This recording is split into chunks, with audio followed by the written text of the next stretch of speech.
Well, with the rain falling this morning, I figured it was time to open up the books and talk about where we are at for rainfall so far, not just for the month, but for the year. So in August so far, about a ½ inch. This does not include what has fallen this morning. This is as of midnight. For the year, about 34½ inches, just above that or so. Running a surplus, which is certainly good, of over 2 inches. And we'll continue to add to this because of all the rainfall that is expected to fall this morning in both Bowling Green and Owensboro. But the good news is it's mostly this morning. I think we get to the lunch hour and beyond, we really start to dry things out. As you can see here with Futurecast already showing by the lunch hour, most of the morning activity is well off toward the east, starting to see some breaks in the cloud cover. That doesn't mean this afternoon and this evening we still can't see a couple of showers and thunderstorms, but they will be much more isolated and scattered in nature. We should be mostly quiet tonight as that front should be right on top of us. Notice the direction and wind change here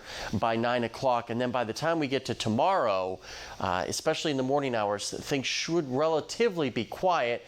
But again, we get that sunshine tomorrow. We get that daytime heating that re-energizes the atmosphere. And we could see more scattered showers and storms for Saturday afternoon. Today, we've got that marginal risk up from the SPC. That's the lowest, that 1 out of 5 for everybody here across the tri-state. Primary threat will be damaging winds. That's the main threat today. You're not worried about tornadoes or hail for the most part. The atmospheric setup just really isn't conducive to those two hazards. So overall, we're going to say scattered thunderstorms through the lunch hour. After that, things become much more isolated in nature, and we should see some peaks of sunshine by the afternoon hours. Temperatures for the most part right around 90 degrees. And then tonight, fairly average, a little bit on the muggy side, lower 70s, but then we're looking at big changes, which is certainly good news. So unsettled weekend through Saturday and Sunday, but then by Monday, we are looking at an extremely dry air mass